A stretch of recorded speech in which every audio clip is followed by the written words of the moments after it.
இது வந்து ஒரு ப்ளவுஸ் தான். நம்ம ப்ரீவியஸ் வீடியோல ஒரு லிட்டில் ஒன்க்கு ஸ்டிச் பண்ணியிருப்போம் பார்த்தீங்களா? அவங்களோட அம்மாவுக்கு தான் வந்து நம்ம இத ஸ்டிச் பண்றோம். இது வந்து ஸ்பேஸ் சில்க் சாரி வரும் பார்த்தீங்களா? அதில வந்து ஃபுல் ஸ்டோன் ஒர்க்கு. ஆக்சுவலா இவங்க ஃபர்ஸ்ட்டு என்கிட்ட என்ன கேட்டிருந்தாங்கன்னா, "இதில வந்து லெஹெங்கா மாரி எனக்கு ஸ்டிச் பண்ணி குடுத்துருங்க" அப்படி சொன்னாங்க.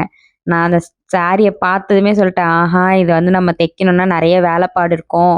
அதனால நீங்க ப்ளவுஸ் தச்சு நீங்க சாரியாவே கட்டிக்கோங்க மேம்" அப்படின்னு சொன்னேன். இந்த சாரி ப்ளவுஸ் இருக்கு பார்த்தீங்களா? இந்த மாரி தான் வந்து சாரி ஃபுல்லாவே இருந்துச்சு. அதனால நான் வந்து ஸ்ட்ரிக்ட்லி நோ அப்படின்னு சொல்லிட்டேன். அதுக்கப்புறம் இவங்க வந்து பின்னாடி டாசல்ஸ்லாம் கொஞ்சம் நெறைய கேட்டிருந்தாங்க. டபுள் நாட் கேட்டிருந்தாங்க. அதே மாரி நம்ம ஸ்டிச் பண்ணிட்டோம். நெறைய பேருக்கு வந்து பிரின்சஸ் கட் ப்ளவுஸு இல்லனா வந்து 3 டாட் ப்ளவுஸ் எது அப்படிங்கிறதுல வந்து நெறைய கன்ஃப்யூஷன்ஸ் இருக்கும். இப்ப நான் ஸ்டிச் பண்ணியிருக்கிறது பிரின்சஸ் கட் ப்ளவுஸு. அப்ப 3 டாட் ப்ளவுஸ் ஸ்டிச் பண்ண மாட்டீங்களா அப்படின்னா, நாங்க அதுவுமே வந்து ஸ்டிச் பண்ணுவோம். உங்களுக்கும் ப்ளவுஸஸ் இல்ல ட்ரெஸ்ஸஸ் ஸ்டிச் பண்ணணும் அப்படின்னா, சித்ராஸ் பொட்டிக்கு டிஎம் பண்ணுங்க. Thank you.